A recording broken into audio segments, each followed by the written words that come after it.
Hello साथियों, जय हिंद। साथियों, आपका स्वागत है मेरे यूट्यूब चैनल इलू डिफेंस अकेडमी में। तो साथियों, सबसे पहले आज जो मेरे बड़े भाई बैठे हैं इनको बहुत बहुत धन्यवाद, बहुत बहुत बधाई। तो साथियों, इनका जो है यूपी पीसीएस में सिलेक्शन हुआ समीक्षा अधिकारी, जो कि पोस्ट बहुत अच्छी है। सचिवालय में बैठे करेंगे मेरे भाई। तो साथियों, आज आपको इन्होंने कितनी मेहनत करी, क्या इनका संघर्ष भरा जीवन रहा है, कितनी मेहनत करी और घर से कितनी सुविधाएं इनको मिली है। क्योंकि भाई सब बंदे जो हैं जो तैयारी करते हैं बाहर जाकर, सभी नॉर्मल फैमिली से होते हैं, तो कोई ज्यादा अमीर नहीं होता, क्योंकि भाई पैसों की सबको शोल्डर से होती है। तो कितने इन्होंने अपने जीवन में अपना भाई एडजस्ट करा पैसों को, और क्या क्या इनके जीवन में बहुत मोड़ आए हैं। तो आज आपको इस वीडियो में मैं आपको शुभम भाई के मुंह से ही सुनवाता हूँ क्या क्या इन्होंने अपने इतना बड़ा सिलेक्शन पाने के लिए, इतनी बड़ी पोस्ट पाने के लिए कितनी चीजों का सैक्रिफाइस करा अपने जीवन में। तो साथियों, वीडियो में बने रहिएगा, और अभी तक आपने चैनल सब्सक्राइब नहीं किया तो चैनल सब्सक्राइब कर लीजिए, बेल आइकन दबाना ना हो। तो अब बात करते हैं हम शुभम भाई से। शुभम भाई, सबसे पहले तो आपको बहुत ही ज्यादा हार्दिक शुभकामनाएं, बहुत ही ज्यादा मेरी यूट्यूब फैमिली की तरफ से। तो साथियों, अब बात करते हैं। तो भाई, एक जो कोई भी बंदा हो, कोई अच्छी पोस्ट पर या कोई बड़ा कामयाब हो जाता है, तो उसके लिए जो है ना, एक सबसे पहले हमें उससे जान लेनी चाहिए, अगर सीख लेनी है हमें किसी से, तो उन्हों के जो जीवन का जो रहा है कि डिसिप्लिन किस तरीके से रहा है आपका। हाँ, तो देखो, सफलता के पीछे जो काम करता है वो तुम्हारा डिसिप्लिन ही काम करता है। अब जैसे कि तुम किसी भी टारगेट को लेके चल रहे हो, या चाहे तुम्हें कोई एग्जाम निकालना है या फिर और भी तरीके का तुम्हारा कोई काम है, तो उसके लिए तुम्हारा जो डेली का रूटीन है उसको मेंटेन करना बहुत ज्यादा जरूरी है। अगर जैसे कोई एग्जाम निकालना है, तो ये नहीं है कि भी तुम आज पढ़ लिए, 2 दिन नहीं पढ़े फिर पढ़ लिए, तो वो जो कंटिन्यूटी तुम्हारी है वो बहुत ज्यादा जरूरी है। जैसे कि एक तुम गुल्लक को भरना चालू करो, तो उसमें एक एक रुपया डेली डालोगे तो एक दिन आएगी वो भर जाएगी। उसके बाद उसमें इतना पैसा होगा कि तुम मन की कोई ना कोई सामान तुम खरीद ही सकते हो। वैसे ही तुम्हारा ज्ञान है, अगर तुम डेली कुछ ना कुछ पढ़ोगे और उसके बाद वो एक टाइम ऐसा आएगा कि तुम कोई भी एग्जाम निकालने के लायक हो जाओगे। और मेहनत इतनी करो कि पहली बार में ही तुम्हारा सिलेक्शन हो। बहुत बढ़िया। तो अब भाई, जैसे कि आप बाहर रहे, कि जैसे कि मुझे पता ही है अपने घर की स्थिति किस तरीके से रहती है। तो आपने जो घर से जो कोई भी हो बाहर रहता है, तो एक बहुत बड़ी दिक्कत आती है हर किसी के साथ, कोई भी बंदा हो जीवन में, चाहे कोई अगर अमीर घर का भी होगा तो दिक्कत आनी जरूरी है। और नॉर्मल, जिनकी नॉर्मल फैमिली होती है उनके लिए तो बहुत ही ज्यादा आती है दिक्कत।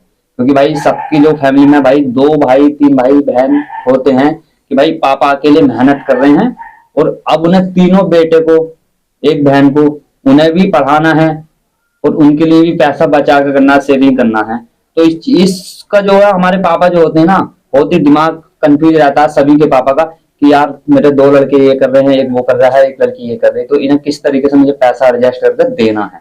तो ये जो है, आपके भाई बाहर रहे हो आप, मेरे भाई मुझे पता है, तो बहुत साल से बाहर रहे, तो आपको कहीं पे पैसे की शॉर्टेज भी पड़ी होगी, कहीं कभी कभी पैसा ज्यादा आया होगा, पैसा कभी कम आया होगा, तो आपने उस पैसों को किस तरीके से एडजस्ट करा।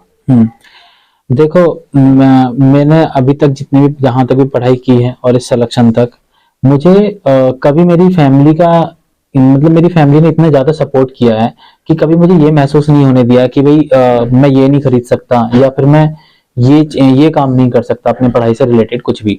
जब भी मैंने घर पे किसी भी काम के लिए फोन किया, पैसे मांगे, तो अगले दिन ही पैसे वहां पहुंचे हैं। लेकिन मैं जानता हूँ कि मेरी फैमिली की कंडीशन क्या है, पापा मम्मी ने जैसे भी करके मेहनत करके वो भेजे, लेकिन फिर भी मैं समझता था कि ये कहाँ से पैसे आ रहे हैं। तो मैंने कभी पढ़ाई में लापरवाही नहीं की, कोई भी पैसा गलत काम में मैंने कभी यूज नहीं किया। जितना भी मैंने पैसा मंगाता था अपनी पढ़ाई से रिलेटेड ही मंगाता था, कभी कोई मेरा एक्स्ट्रा खर्चा नहीं रहा बिल्कुल भी।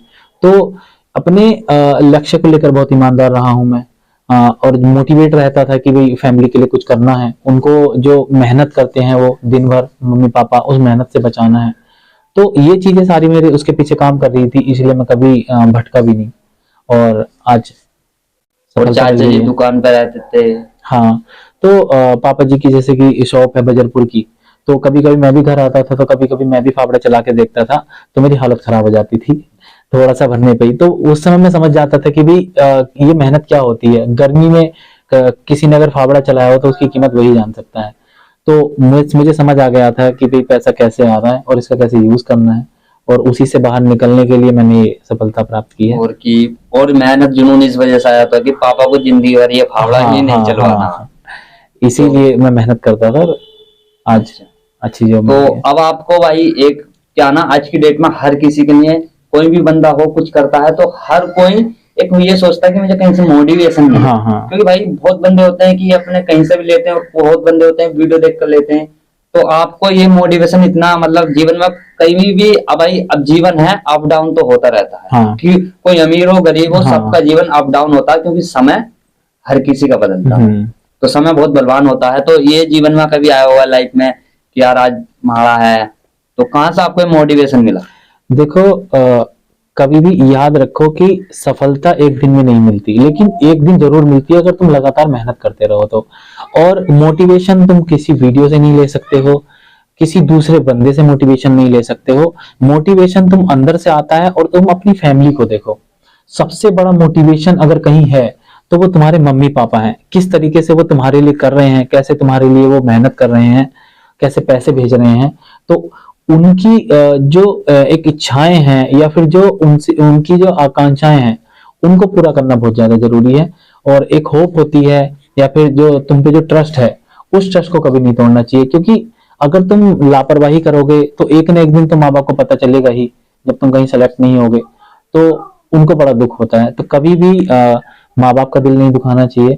और मैं माँ बाप को भी एक सीख देना चाहूंगा कि अगर तुम्हारा बच्चा कहीं पढ़ने का इच्छुक है या फिर वो कहीं जाना चाहता है तो कहीं से भी पैसे करो, चाहे तुम जमीन बेचो, लेकिन उसको पढ़ाओ, उसको भेजो। कभी भी उसके अरमान मत मारो। और जहां तक भी पढ़ना चाहता है, चाहे वो लड़की हो चाहे वो लड़का हो, जैसे कि आदत होती है कि वो लड़की है तो हम बाहर नहीं भेजेंगे, और लड़का है इतने ज्यादा पैसे खर्च होंगे। एक दिन आता है कि वो सारी चीजें तुम्हें मिल जाती हैं। तो अगर घर को आगे लेके जाना है तो एक एजुकेशन ही एक माध्यम है जिससे भी तुम अपनी यू टर्न ले सकते हो अपनी लाइफ में। और जैसा आप घर के बड़े थे अपने, तो ये भी थोड़ी जिम्मेदारी रही होगी। हाँ हाँ, छोटे दो भाई हैं तो ये भी जिम्मेदारी थी मेरी। तो छोटे भाइयों के लिए भी कुछ करना था, तो छोटी जॉब में तो मैं कुछ नहीं कर सकता था। इसलिए मेरा हमेशा से ही टारगेट रहा है कि अधिकारी ही बनना है। तो आजकल भाई एक ये भी है कि जैसे कि बहुत, अब ये 16-17 साल 18 साल की उम्र आती है, तो इस बीच में जो है ना बहुत ही मन में ख्याल आते हैं, बहुत ही फीलिंगें आती हैं भाई। क्योंकि बहुत से होते हैं, अगर एक लड़ाई हो गई किसी से तो वो उस टाइम पर आती है फीलिंग की मैं बदमाशी करनी शुरू कर दूं। और जैसे कि एक फीलिंग ये आती है कि कोई लड़की ने देखा, कोई लड़की को देखा, तो एकदम भावनाएं बदल जाती हैं, राधे वाली भावनाएं आ जाती है। और एक ये होती है कि जैसे बहुत दोस्त होते हैं साथ में जुड़े हुए होते हैं, तो वो सोचते हैं यार आज भाई वहां चल रहे हैं, घूमने चल रहे हैं, आज मसूरी जाएंगे, आज गोवा चल रहे हैं, नैनीताल चलना है। तो उस टाइम पे ये सारी चीज आती है। और एक होता है कि भाई डेली इधर उधर घूमना, जो कि कुछ करना ही नहीं। तो ये वाली बीच की उम्र के जो लड़के हैं, मेरे भाई हैं जो जुड़े हुए हैं, जो कि मेरे साथ काफी टाइम से जुड़े हुए हैं, तो इन्हें कुछ बताओ इस बारे में कि ताकि इनके भी समझ में आए। जो क्योंकि आर्मी वाले जो बंदे होते हैं वो 16-17 साल की उम्र से ही तैयार होना शुरू होते हैं। देखो ये चीज एक नेचुरल है, फीलिंग सब में होती हैं और वो आ जाती हैं, वो नेचुरली है। लेकिन उसके साथ साथ हमें ये भी ध्यान रखना है कि ये जो फीलिंग्स हैं इनको कंट्रोल कैसे करना है।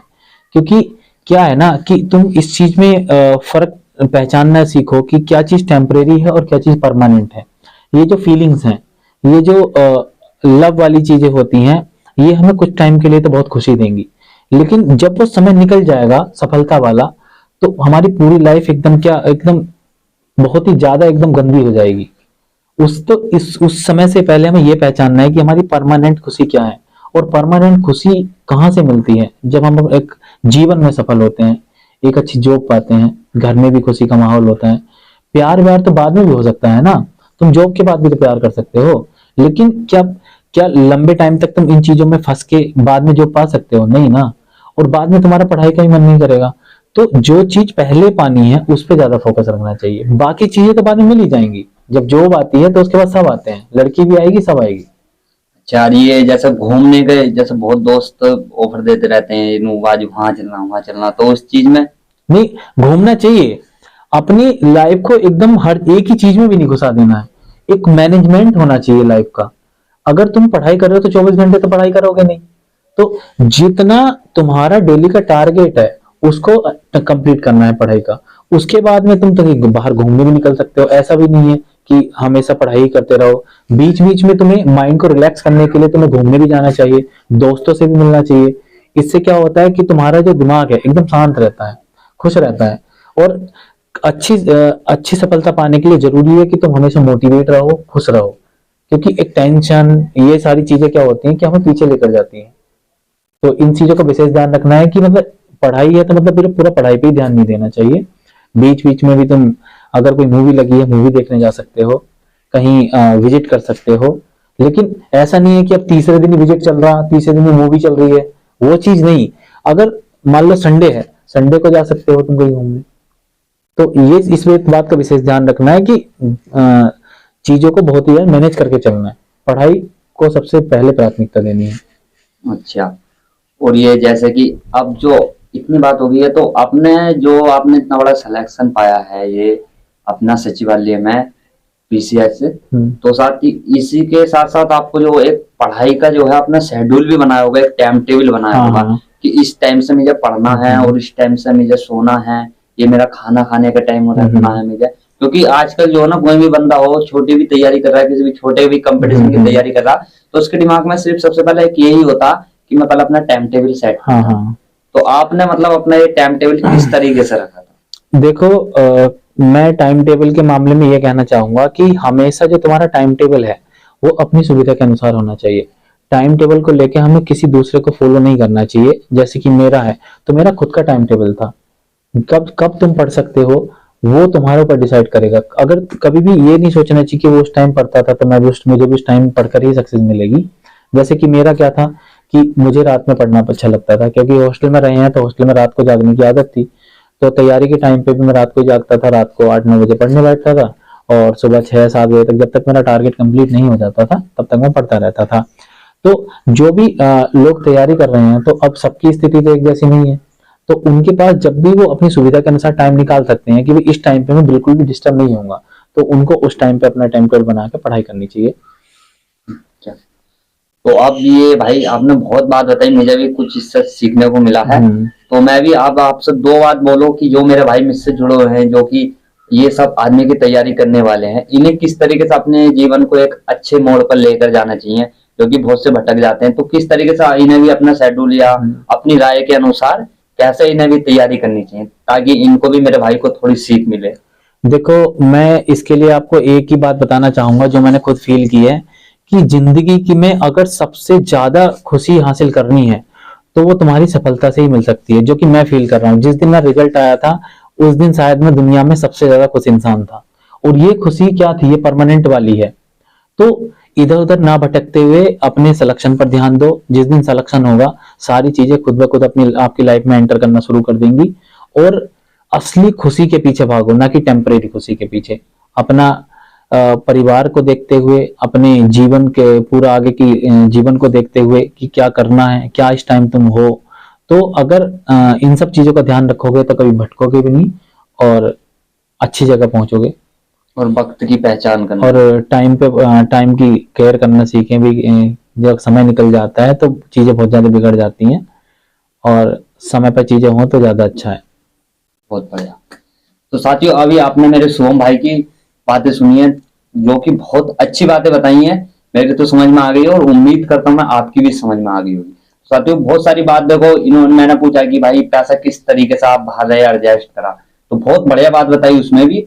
और जो कि एक मोटिवेशन वाली बात पूछी कि आपको किस तरीके से मोटिवेशन मिला, तो वो भी बहुत अच्छी बात बताई। और इनका क्या टाइम रहा है, क्या टाइम टेबल इन्होंने बनाकर अपना सेट करा था, तो वो भी बहुत अच्छे तरीके से आपको समझाया है। और ये आपकी जो 16-17 साल की उम्र होती है, किस तरीके से आपको मतलब उसमें किस तरीके से आपको एडजस्ट करना है अपना जीवन, कि आप अगर लड़कीबाजी के चक्कर में पड़ो तो उसमें भी किस तरीके से अपनी कंट्रोल भावना को कंट्रोल कर रखना है।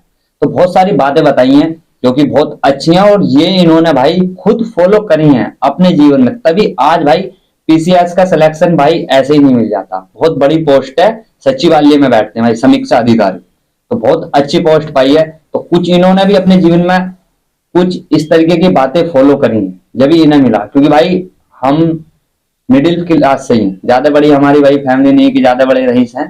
तो मुझे भी पता है, क्योंकि पापा की भाई बर्जरपुर की दुकान है और एक जो अपनी परचूनी की, तो उस पर रहकर ही इनके पापा ने बहुत मेहनत करी है, और उस मेहनत का पैसा जोड़ जोड़ कर भाई तो भाई को दिया है। तो उस भाई मेरे भाई ना उस पैसे को वेस्ट नहीं करा कहीं पर भी, क्योंकि बहुत भाई होते हैं भाई, चल आज के एफसी चल रहे हैं, चल अब भाई शहर में रह रहे हो, दिल्ली जैसे मॉल चल रहे हैं, पब चल रहे हैं, तो बहुत सारे ख्याल आते हैं। ऐसा कुछ अपने दिमाग में ख्याल नहीं रखा। जैसे कि बहुत अच्छी बात कही कि अगर परमानेंट खुशी है तो वो आपका सिलेक्शन है, कामयाबी होने जो बहुत ज्यादा जरूरी है। अगर आपको परमानेंट खुशी चाहिए, टेम्परेली तो भाई 2 मिनट उसके साथ, 2 मिनट उसके साथ अच्छी बात सुनोगे और 2 मिनट बाद गायब।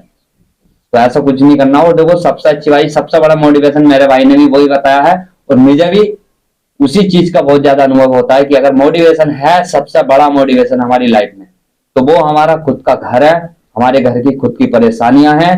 किस तरीके से हमें उन परेशानियों को समझकर उनसे मोटिवेशन लेना है, और उन परेशानियों को किस तरीके से हमें कामयाब होकर सोल्व करना है। ये नहीं कि भाई बस हम भी गए और आ गए, अपनी परेशानियों को भी सोल्व नहीं कर पाए। क्योंकि भाई अगर घर का मोटिवेशन लोगे तो अच्छे में रहोगे। और तुम वीडियो तो भाई कोई भी बनाता रहता है कि ये वो, ऐसी बात नहीं है कि वीडियो में भी गलत बताते हैं और वो भी अच्छे बनाते हैं, पर सबसे बड़ा मोटिवेशन घर का ही होता है।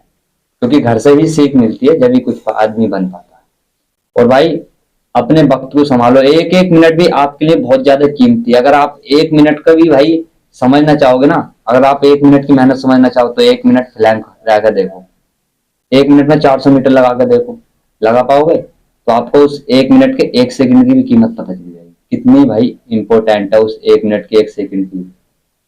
तो साथियों, मैंने कि आपको शुभम भाई ने बहुत अच्छी अच्छी बातें बताई हैं, तो मैं चाहता हूं कि आपके समझ में आ गई हो, और मैं उम्मीद करता हूं आपको समझ में आ गई। तो आप भी अच्छे से मेहनत करिए और अपने सिलेक्शन के लिए ही मेहनत करिए, टेम्परेरी खुशियों को छोड़ दो, तो ताकि आपका सिलेक्शन हो और आपके घर परिवार में खुशी रहे, आपके बूढ़े माँ बाप अच्छे से उनका अच्छे से ख्याल रखें, ताकि भाई आप कामयाब हो जाओगे तभी अच्छे से ख्याल रख पाओगे। 10-15 हजार वाली नौकरी से आज की डेट में कुछ नहीं होने वाला। कामयाबी बहुत ही बड़ा शस्त्र आज की डेट में। तो अभी तक आपने चैनल सब्सक्राइब नहीं किया तो चैनल सब्सक्राइब कर लीजिए, बेल आइकन दबाना ना भूले। जय हिंद, जय भारत, वंदे मातरम।